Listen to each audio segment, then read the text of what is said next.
Ensuite, il y a ce qui est de l'ordre, c'était l'intrication quantique. Deux particules de matière qui ont été mises ensemble une fois, qui ont interagi et qui ensuite sont séparées, restent en relation pour toujours. Si l'une des deux particules est ensuite observée, interférée, etc., alors l'autre réagit, l'autre est impacté. C'est ça que j'ai dit.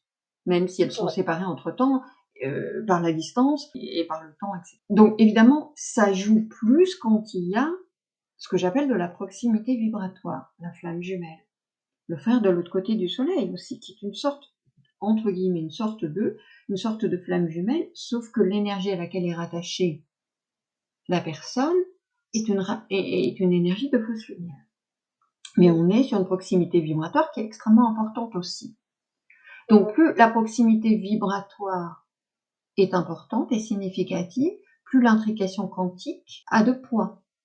Les vases communicants et l'intrication quantique sont utilisés par la matrice, sont donc des outils des énergies involutives, et plus la proximité vibratoire à l'origine est importante, plus l'intrication quantique a de poids.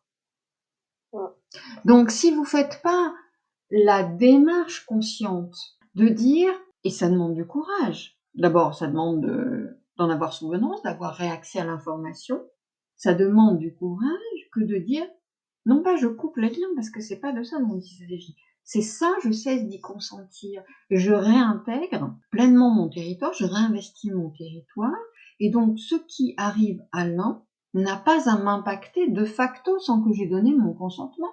On voit ça dans les flammes jumelles. Il y en a un à qui il arrive une maladie, l'autre est malade en même temps ou d'une manière inversée dans le corps.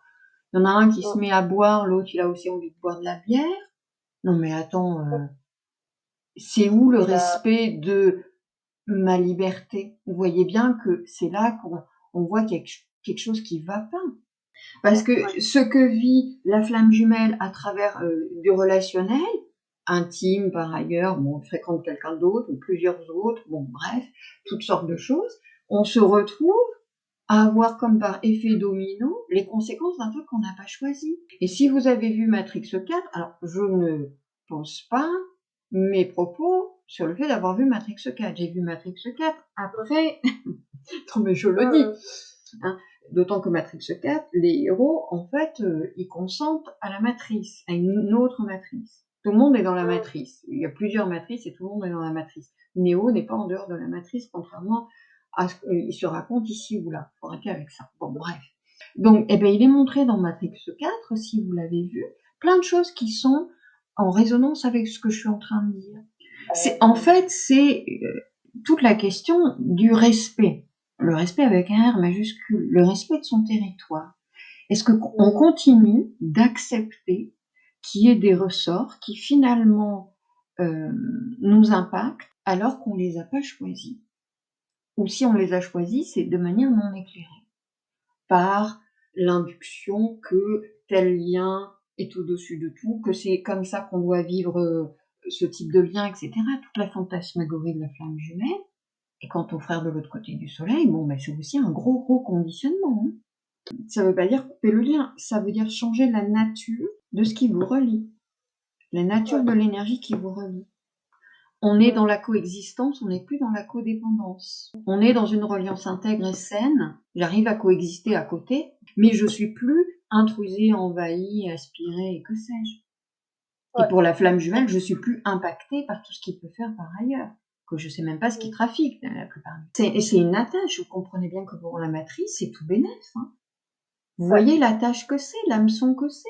Mais what the fuck? Va te faire foutre.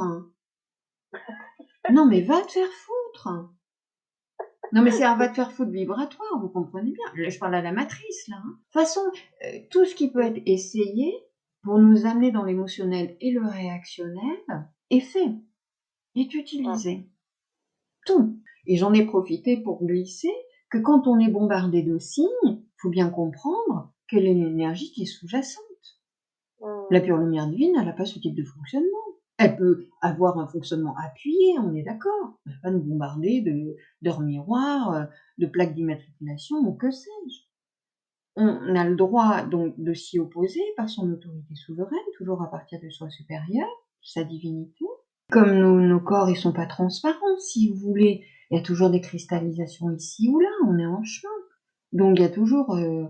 Donc c'est d'utiliser la matrice, le shérif de l'astral, comme marchepied de conscience. Ça veut dire comme des indicateurs nous permettant de conscientiser ce qui est encore cristallisé, blessé en nous.